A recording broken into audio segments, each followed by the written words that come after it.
All right, good morning, everyone. Thank you for joining us for Smart with Your Money Live. My name's Felipe Arevalo. I'm the Community Outreach Coordinator here at the San Diego Financial Literacy Center, Debt Wave Credit Counseling. And today we got a fun one. Can you believe it's already February? If you can, I can't. So having a hard time with the fact that January is long gone. And if you had a New Year's resolution, you're about a 12th of the way there. So if you haven't started, it's time to get started. But today we're going to talk about romance and money scams. It's an unfortunate reality that there are there's scammers who are out there looking to scam anyone. So you always have to be on the lookout. But those, it's that time of year. Everyone, they go into the stores, everything is pink, red, and little hearts. Although I went into a store and they kind of skipped it. They also had St. Patrick's Day stuff up. You haven't even gotten through February. But it's that time of year. People are looking for love and romance, potentially. Some people aren't, and that's all right.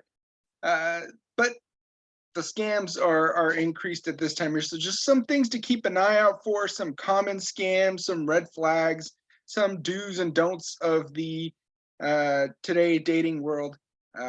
So hopefully, keep you away from the scammers, at least in this category. So according to the FTC, how many cases there are? There were over 547 million in losses in 2021 to love scams of the various different kinds. That's a lot of money. That's a lot of people, which was up 80% from 2020. There's a big increase.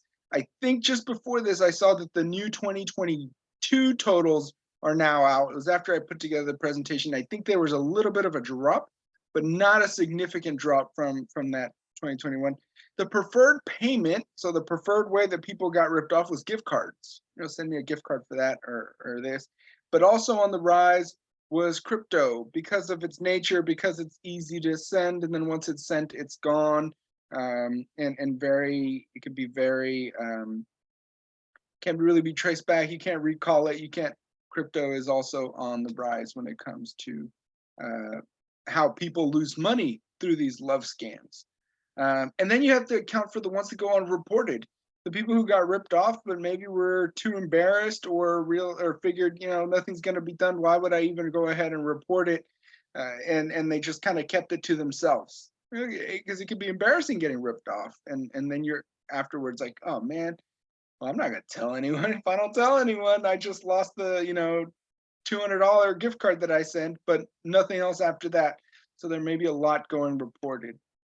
And it goes a lot more than just catfishing, which is the one that got very popular. You had the MTV show, you have documentaries on it, including the really good one on Netflix that I liked was the Manti Te'o one, which is just crazy. So there's, it goes beyond just the catfishing. So where do they find you? They being the scammers, where do they find their next person that they're trying to scam? You have dating apps, which are, very popular, and you just need an email usually to sign up. Most of them are free, so that doesn't cost them any startup money. Social media, you get a friend's request. All of a sudden you get someone commenting on it or, a message or whatever the case may be. So they may find people through social media. And increasingly, I was reading, increasingly they're on more specified dating sites, like maybe a religious-oriented dating site or a ethnically oriented dating site, or someone that caters to a specific demographic. And I think part of the reason for that is they already know who they're going after. If you're on San Diego County single accountants.com, you're going to get an accountant from San Diego County. You already done some research on, who the target is in this case. So a lot more on those increasing, more specific dating sites. It just kind of narrows down so they know who their next target is. But just be cautious on the dating apps, on social media, and know that they're out there, and they happen every single year, and they happen a lot. So, um, who do they target?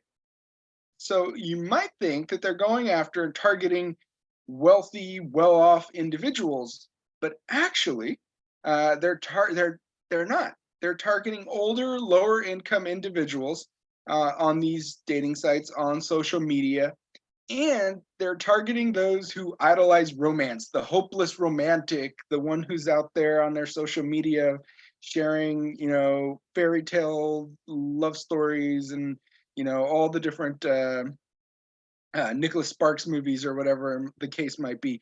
The hopeless romantic makes an easier target, unfortunately. So they're actually going for the older, lower income, maybe not as tech savvy individual who's out there idolizing romance or showing that they're like kind of desperate for romance. That would be a more ideal target. And they're not usually taking people for a whole bunch of money. They're not looking to make one big chunk of change. They're looking to make multiple, lots of little uh, transactions and get money that way. So it's not necessarily the wealthy. You might be thinking, I don't have a lot of money. You still potentially could be a target to for these scammers to kind of target you and try and take advantage of your financials, your finances. It might be a couple $100s to start off. It might start off slow and then see how far they could push it and then see how much they can get. And when you have nothing else to give, then they disappear. So first they got to do is get your attention. Scammers usually will make a fake profile using pictures of what some would say, quote unquote, attractive people with intriguing lifestyles. They're not going to make a, boring profile and say, I do X, Y, Z, that I sit around all day or whatever the case. It might be something intriguing. They use fake profile pictures, something maybe like podcasters. I don't know. So if you see one of us on there, probably a scam. And we're not on there. So maybe an exciting podcaster who all of a sudden is looking for. Be cautious. You're going to get fake profiles, and it's kind of like where the catfishing comes up. It's not always, um, you know, looks can be deceiving, and maybe to an extent, I could take a picture. This is my better side, but if you meet up with someone and they're completely different. But the thing with the scammers is they're not necessarily looking to meet up with you.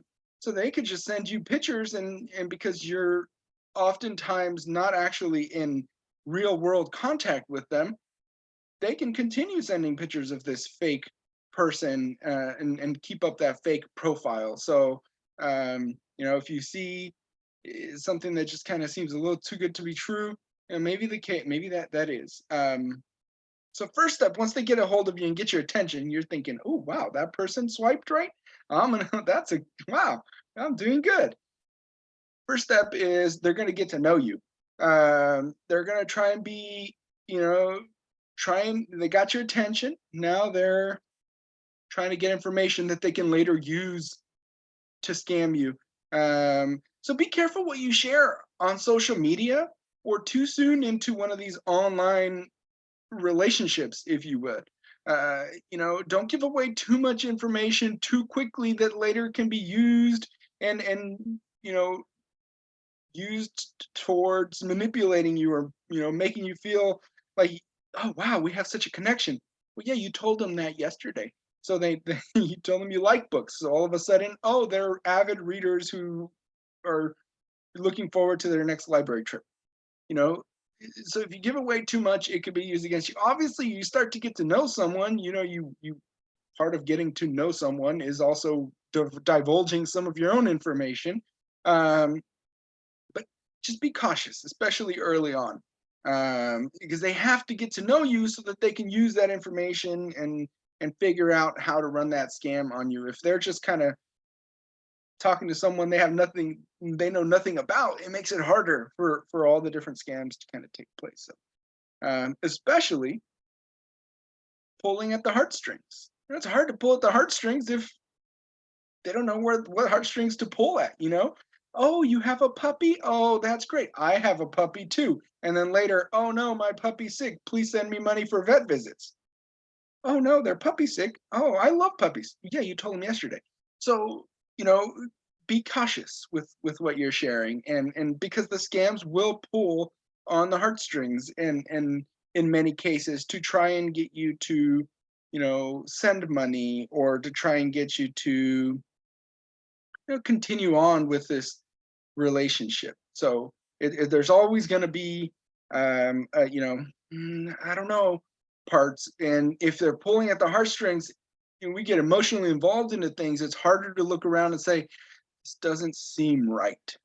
Which brings us to the next one is, if something, you start an online relationship with someone, and at some point you get just that little feeling like, oh, I don't know, this doesn't feel right.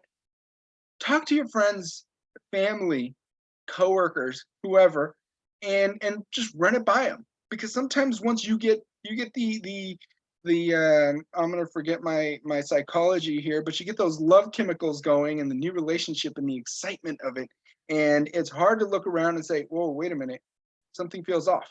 But maybe someone on the outside could be sitting there looking at it like, yeah, you're getting scammed. I don't know if you guys remember this episode of The Office, but sometimes the other people looking in can look in and say, yeah, that sounds about just like a scam. I think in this episode, Michael Scott's trying to get the office to invest, and everyone's like, that's a pyramid scheme. He doesn't see it. Everyone else can see it. He even draws it.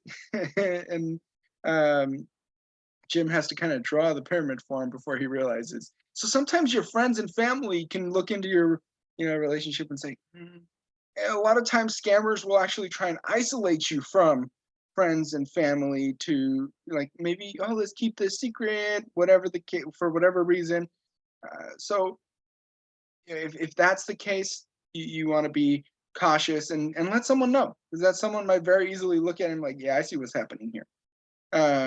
But so for this little section, I'm going to go over some of the common scams, so you can kind of be aware and be like, oh, I've heard of that before, and kind of light up that red flag, hopefully keep you out of trouble, so you can kind of see what's going on before it happens to you. A lot of times, it's better to be safe than sorry. One common scam is the military romance. The profile might be of a active duty military member, who, they'll use military jargon, and for us civilians who have never been in the in the armed forces, some of that stuff sounds confusing, and they use a lot of acronyms. It's taken me a long time to figure some of them out. A lot of Googling when we first started working with our large military community here in San Diego. But if they use the military jargon and you don't know it, or you know it a little, and or maybe you were part of the military, you're like, oh, okay, that makes sense, that checks off, I know what that means. Oh, PCS, oh, they're moving, permanent service station change, or okay, I get what that is. So they use a lot of military jargon, and then just before you meet, oh, I got orders, I'm deploying, I'll be right back. Or my deployment, I'm coming back to San Diego, I'm stationed at Pendleton or Point Loma or wherever, and I can't wait to meet you. And then, oh, I was heading back, but my deployment was extended, or I got put somewhere else, or whatever the case may be. So there's that added excuse of, I just I can't get back now, or yeah, we were gonna do dinner, oh no, I got called in, or now I'm getting deployed, and we'll just have to keep going online. That could be a setup for one of the common scams. The Army even has like a little warning, and they created I think like a little flyer or infographic on it, because it became so prevalent. Then you got to be careful with fake sites. So, maybe going to professional personal finance singles who podcast.com is not the best dating website. I don't know if that's a real website. If it is, I apologize. I just kind of made it up. What's the most, that's probably not a dating site. And if it is, I would imagine it's a small pool of people. So it might not be your best bet. But, fake dating sites, and you're sitting there thinking, oh wow, there's one for my local community. That's great. Maybe I'll jump on this real quick. And what info do I need? Oh, date of birth. Oh, okay, yeah, that makes sense. And let me just, and it's only $1. Let me just put in my credit card information here. It's only $1, and that might not even be a real site. So be careful, and especially with these newer, smaller sites that no one's ever heard of. If you stick to some of the bigger ones that everyone's heard of, that has an app and millions of downloads on the Play Store or the App Store, you at least know that you're working with a real dating site. Whereas some of these more hyper focused ones, you give away too much of your information. You don't know what the site actually is, and that could be a situation where you give away too much information, and you're not even signing up for a dating site. You just may have given away your information, which then could be used against you on different dating sites, because now they know everything about you. So be cautious with fake sites that are just kind of way out there. Again, maybe going to personalfinancesingleswhopodcast.com is not the best place to find your next date. So be cautious and when exploring these new dating sites that no one's ever heard of. If no one's ever heard of it, then how are you going to find anyone on it? And then be careful with the spoofing or fencing emails, text messages, and sites that seem like they're coming from one of the reputable dating sites, but one of the letters is just a little off. In this case, the hut is a hat, and it kind of looks the same, and it's still pizza, but it's not the same thing. I found so many great ones for this. I could have filled the page with memes and some of these fake knockoff companies. But be careful with them. If just one letter is off, or you get a text message saying, please confirm your profile or check your matches, or hey, you got a new match. It's this super awesome person, and look at this picture, and you go, oh yeah, let's go check it out. And now you're on the wrong site. You log in. Okay, here's my login. And you could potentially be giving out your information to, and this goes beyond just romance scams. I mean, this could be confirm your Amazon purchase, confirm your Apple purchase, your Target drive-up order is ready, confirm here. Be careful when you start, if you get emails or texts from a company that you just normally don't get those email and texts from, and it seems a little bit off. Just be careful you're not clicking on the wrong link. That extra letter in the email could be it's from a completely different company. So you want to just kind of always be on the lookout for that. And don't share your personal information. Obviously, this goes for everything, not just dating sites, but your credit card, or your bank logins or anything like that. They say, hey, to keep your account active, all we need is a credit card number. And you're like, oh, we're only going to charge you $1. That's great. Let me sign up. Here's my credit card. And you're not even on the correct site. And you could just have that information stolen, and that could lead to fraud that way. You also can, if you click on the wrong link from what you think is a reputable dating site, you could end up with malware, viruses, or whatever it is on your computer. So you think you have some matches on, some of these sites, and you click on the link or the text message and to check on, who's viewing your profile or whatever it is, and you could end up accidentally downloading. So just be cautious again where the message, the emails are coming from, and when in doubt, just load up the app or log into the actual site that is the one you're using, and just go through the process that way. Maybe not even click on the emails or text messages to kind of just eliminate the possibility that that's how you're getting scammed. Next one is be cautious with what you share in the form of photographs. That was one that, unfortunately people send photographs. I keep saying photographs, pictures. People send pictures of themselves. They thought they were in this relationship with someone, and maybe they send a picture that they wouldn't want other people to see. And or progressively gets more and more like, definitely don't want anyone to see. But, you know, sometimes it's after dating for a while and all, you've really just messaged back and forth. Just be careful what you send, especially to someone you haven't met, because that picture can unfortunately later be used to try and blackmail you or extort you to try and get money off of you.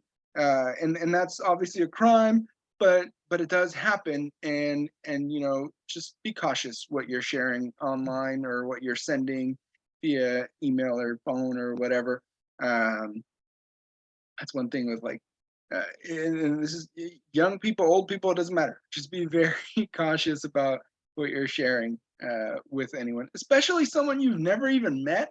You just met them online, and maybe you met them on a dating site, and then you found their Instagram, which is like 6 pictures of the same person, but is it really that person? Is that really them, or is these 6 pictures that they borrowed from someone else? So, um, after they've been dating for a while, they ask for pictures that can be later used for not good purposes. Other reasons that scammers ask for money is that are common is money so that they can go see you. I can't believe we haven't met after so many months, and you helped me out with my puppy's expense, and all this fun thing, and I'd love to go. I'd get on a plane right now, but I don't have money for a plane ticket. Maybe you can send me a gift card to one of the airlines, and or a Visa gift card or something like that, and I'll book a flight. I'll be right there. I'm only a couple $100 short, or whatever the case may be. You send the airline, show up with your little sign at the airport saying I'm here for whoever, and they don't show up. Or to help a sick family member, or to help with a medical emergency. I'm going through something, I'm in between jobs, whatever the case may be. I don't want to lose contact with you. I just need money to pay my cell phone this month, or a laptop because my laptop broke, and then we could do video chats. If you just send me money for a MacBook, then we can video chat, and you can actually get to see me in person, internet access, and all that kind of thing. Underage individuals who have connected with scammers. Yes, absolutely. The picture thing is very, very scary. Someone mentioned in the chat. And it does happen, unfortunately, to underage things. That's one thing as a parent. My kids are a little young now, but as they get older, it's like you really have to constantly remind them, like, this is dangerous stuff. This technology can get you, and it does get people into trouble. You're right. They sometimes will get progressively more suggestive, and it may start with like an innocent little thing, and it can be used for blackmail. Unfortunately, it does happen, and it's so sad, as when, and then it gets embarrassing for that individual to reach out for help, to reach out for resources, to reach out to law enforcement, and try and get something. Especially with those underage people, sometimes it's hard for them to even reach out to their parents and their loved ones, because they feel embarrassed. And yes, unfortunately, it does lead occasionally to severe mental health crises, including people to go through suicide. So if that ever does happen, call if anyone ever feels like it's just gotten to that point, there are resources. Call the 24-hour hotline, and talk to someone. Just get that taken care of. That is step number one. You got to take care of your own mental health. And if you ever find yourself in that situation where it's gotten that bad, you need to talk to a professional. You need to talk, and you need to address that first. But absolutely, it is really sad. Losing a couple $100 is one thing, but when you get stuck into some of these scams that also take that emotional toll, that's like a whole nother level. And unfortunately, it sometimes starts with the money, and they use that emotional abuse to try and get more money out, and progressively make it worse and make it worse to try and get more money, or unfortunately, some people are just mean, for lack of a better word, and or for lack of a better appropriate word. Some people are just mean, and they take advantage of people who are. Um, as mental health nurses, how do we let communities know that we here for them? How do we get the message across? That's a hard one. I would go to community outreach organizations. A lot of, for young people, social media. As much as I tend to sometimes make jokes about social media, that's how you reach young people. Lots of young people really fast. They're on there, and that would be a great way to reach out to young people. If talking to your local organizations, groups of organizations, I don't know if locally here in San Diego, reaching out to Live Well and or programs like it, and trying to find organizations that do help and support that, making those services available, reaching out to your local 211 if you have an organization that supports mental health and that kind of thing, and trying to become part or a resource under the 211, whether it be here 211 San Diego or the 211 in your region, and just making that resource available and known to as many people as possible. So those are great questions. Some of the red flags to look out for: things go too fast. I don't know if you guys are any Encanto fans, or you have kids, then you may have watched this movie 100 times. I know I have. The words are missing there, but he just started dating her. He's like, let's get married, and like, slow down. So when someone goes too fast into the relationship, they're looking to get you off the app onto another platform, onto email, onto text messages a little too fast. They get a little too romantic, a little too quick. They start asking too many questions. I mean, you obviously want to get to know someone, and it's okay to say, what's your favorite order at Starbucks or something like that. What's your favorite food? But if things get a little too inquisitive, a little too fast, you may want to, slow down and ease your way into things. Inconsistencies in their stories, things change. Like, oh, I thought your cat is sick. I thought it was your dog that was sick. You were in which branch of the military? Oh, I could have almost sworn you said the Navy, and now you're in the Marines. That's interesting. Maybe I was wrong. Oh, you made a mistake. The Navy and the Marine don't make a mistake and identify themselves as the wrong branch. Trust me, they have this little friendly, interesting rivalry sometimes. So, if they ask too many questions, if their stories are inconsistent, if the profile picture looks a little too perfect, a little too, what you say is a quote unquote model like, that might be a little bit of a red flag. If they have no other digital footprint, they don't have other social medias, hey, oh, I met you on this dating site. Let me, where's your Instagram? Where's your Facebook? Oh, here's my Instagram. It's been open for a month and it has 6 pictures. Sounds a little scammy. What about your Twitter? I've tweeted 3 times in the last month and nothing before then. Again, a little new, a little scammy. I have 5 friends on Facebook. I mean, come on. I don't have a lot of friends on Facebook, but I got more than 5. the it's just not there, and you're not able to kind of see them or communicate with them. Just be careful. Digital footprints, a lot of us have them. Google, if I don't know if you've ever Googled yourself, but you pop up. And if you Google them and all that pops up is like try typing their name and then following it up with scam, and who knows, you may be the 5th or 6th person they're trying to scam this month, and there already may be information on them online that's a negative digital footprint. If they live so far and they can't get a hold of you, you can never do anything live, or they won't video call you, meet you in person. It's not that hard to jump on a Zoom and actually be able to see people. You guys can see me right now.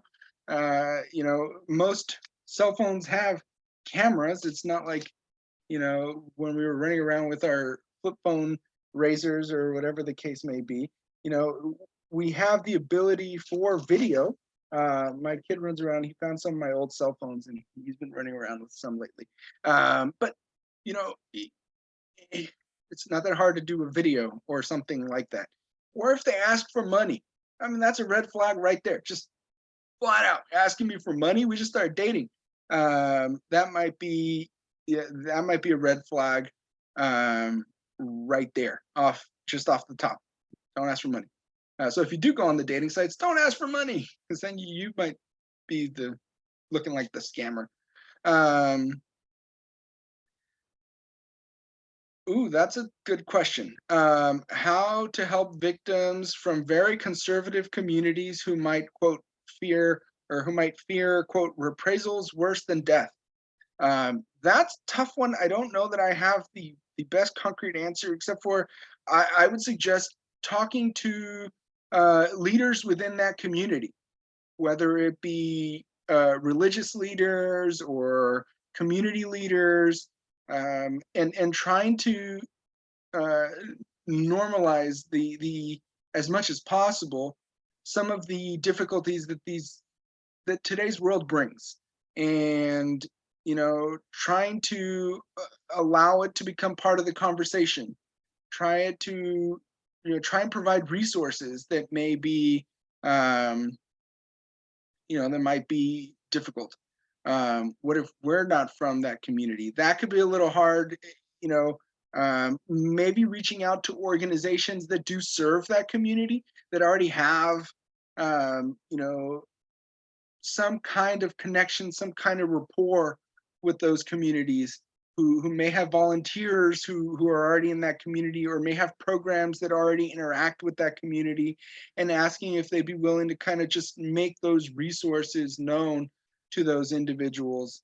Because you're right, sometimes we're not part of the communities we're trying to help, and that can automatically end up with a closed door for us. So reaching out to organizations, partnering with organizations who are working in those communities, with those communities, and seeing if they can maybe pass along some information or make some of these programs available.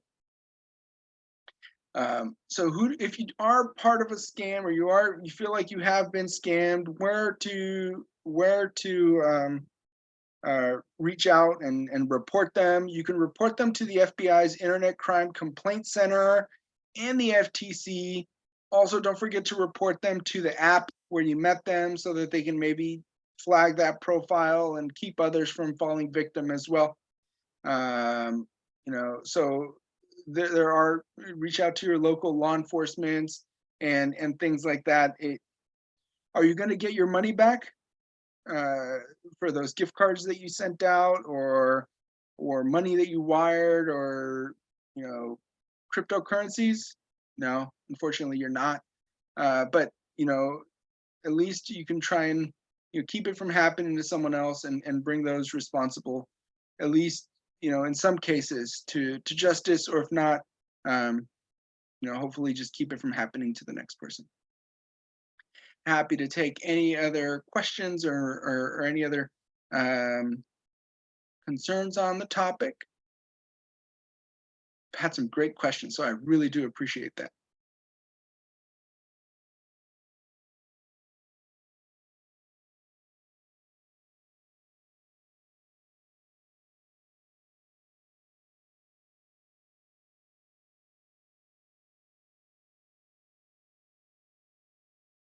If someone is scammed a few years ago, is it still worth reporting it to the FBI? I would say so. I mean, at the end of the day, the FBI will make the determination on what can be done, if anything, and how far they want to take that process. But I don't think that it hurts to just reach out and see if if they feel that it's worth starting something about it. You never tell how serious some of these organizations will take some of these things. I had some mail stolen, and I called the post office just to tell them that some of my mail was taken out of the mailbox. And before I knew it, I'm filling out forms, and they're trying to get me to start like an official investigation with the, postal inspector general, or whatever it is. And I was like, it was just a letter, and I didn't lose any money. Well, it was a mortgage check too, but I didn't lose any money. My bank caught it. I don't know if I want to sit and do 5 pages worth of forms. So you never know how serious they're going to take some of these things. And so I would just reach out, and they may say, you know what, I'm sorry, this is kind of a bit too far out and there's nothing we could do about it. Or maybe they say, you know what, we've had about 1,000 people experience the same thing, we'll just add you to the list. Or they may say, this is new, let me take a look at it. So I would reach out and just kind of throw the inquiry out there. Someone said, Ed has been scammed for several thousands of dollars. A few years ago, she reported it to police and then Gary Farr. Unfortunately, with a lot of these scams, a lot of scams in general, the scammer may be overseas, the scammer may be long gone before it's reported, and there isn't much that can be done as far as a lot of different aspects of it, whether it be bringing someone to justice or recuperating some of those funds. That's the problem with scams. I mean, you could walk in and buy a phone cash at a store, and start calling out and start an email very easily that with fake information. So it becomes very difficult sometimes for law enforcement to trace. You're definitely not getting back any money that you've sent or gift cards or anything like that, unfortunately. That's why the best measure would be to attempt to prevent it from happening to you. Just don't send money. Ask to meet people in person. Sometimes I think we in today's digital world, we forget sometimes just meeting someone can go a long way. It's harder to make a fake profile and follow that up with, it doesn't have to be fancy, with coffee at Starbucks or whatever the case may be, a meeting at a ball game or something. So that in-person contact might scare away the scammers. You may never hear about them if you insist. If this wants to you want to keep this going, you better drive down from LA and buy me a Starbucks or we're done. That might scare them away. If they can't drive down from LA to buy you a Starbucks or coffee at your favorite coffee shop, then maybe they were never real to begin with. Or meet them halfway. Always continue learning. We have our podcast. It's called Talk Wealth to Me. A whole bunch of different personal finance topics available on there. New episodes every week. We're on a little bit of a hiatus. But we will be back to weekly episodes here in February. The question, could you please have another webinar to help healthcare workers help victims of online predators? That is a very interesting topic. I will definitely add it to our list. We have them scheduled out almost through the rest of the year, but I'll see if we can definitely fit it in, because that is a good one. Have another one. What else I could do that'll probably be faster than a swim live is I can try and get an expert, and we could do a podcast episode on the topic, which would get done a lot faster than one of these swim lives, just because we have these scheduled out so far out. But I will try and find an expert in that field, maybe invite them on and have a podcast episode. And if you'd like, we can go ahead and try and send you that link when that's done. Like I said, we'll be getting back to recording and weekly podcast here in February, and definitely we can touch on that topic. Our next episode here for Swim Live will be student loan forgiveness explanation and updates. Oh my, is one who knows? This one I'm gonna have to build like the night before, because everything could change so quickly with student loans. When are people starting to pay back? When interest comes back? Is anything going to be forgiven? If so, how much? I don't have all the answers. I don't know if I'll have all the different answers available in 2 weeks. But definitely something to keep an eye out. Could we pay for training as a group? We do presentations here at the SDFLC on various different personal finance topics. So if you'd like, we don't charge. So if you'd like to set up a presentation on any personal finance topic, I will put my email in the chat, and you can feel free to shoot me an email, and we can go from there and try and organize something, and that could be beneficial. So I am dropping my email there, and thank you for joining us. Thank you for the great questions. I really do appreciate it. There's my email. Feel free to, shoot me an email. We can go from there and look at different presentation topics that might be available, and try and set one up for your group. That's it for Swim Live. Thank you for joining us. It went a little longer than usual, but I like it. Great conversations. So join us next week for student loan forgiveness, or check out the Eventbrite where you registered for other upcoming Swim Live events. You can always catch past ones and this one on YouTube after the fact, and various social media outlets. So thank you, everybody. Have a great day, and look forward to student loan forgiveness in 2 weeks.